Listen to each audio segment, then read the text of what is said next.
The South Carolina Supported Decision-Making Project, a collaborative effort between Able South Carolina, Protection and Advocacy, Family Connection, and the ARC of South Carolina, funded by the South Carolina Developmental Disabilities Council.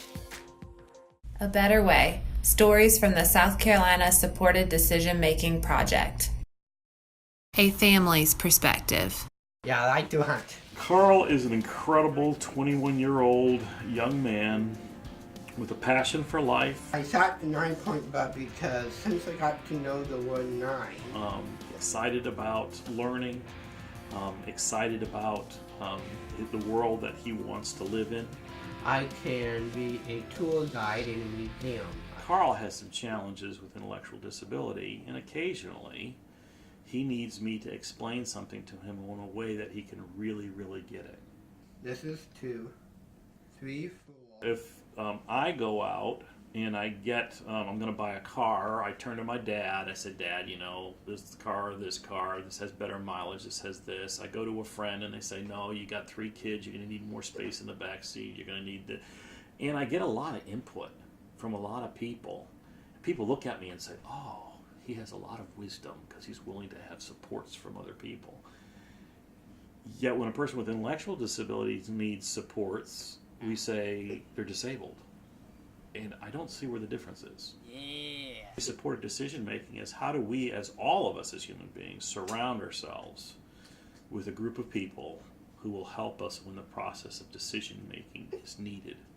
And for Carl, I'd like it to be a very clearly documented and structural way that would happen. I've been doing impressionist art. It amazes me how many parents have jumped straight to guardianship because they're afraid someone's going to take advantage of their child. This picture I did. So I think parents go into it wanting to make sure that they can get medical information on their children, still help make medical decisions for their children, make sure that somebody doesn't take advantage of them financially and doesn't take advantage of them with decision making. So they think the cure-all is guardianship.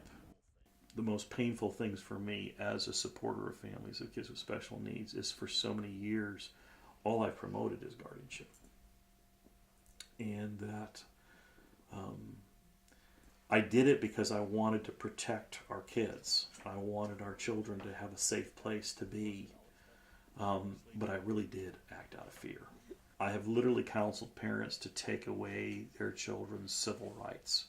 I had a change of heart when Able South Carolina sat down and met with me the first time, and Kimberly, the executive director, looked at me and she said, WC, do you want Carl special or do you want him equal?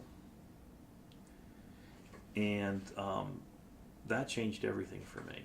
Do you want to get married one day? Yep, I would. Yes, I would. If my dad let me to. If I let you to, it's your decision, not mine. I will do it, yes. You're smiling real big. Right. Fear keeps us from moving forward. This is for not just disability world, for anything. But faith in the future moves a person forward. So I would rather walk in faith than I would walk in fear.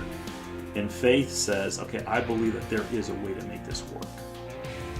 There are supports out there. You know, there's ARC, there's ABLE, there's Protection and Advocacy, there's Family Connection. There's a group of people out there that are willing to surround people and help them think through that process.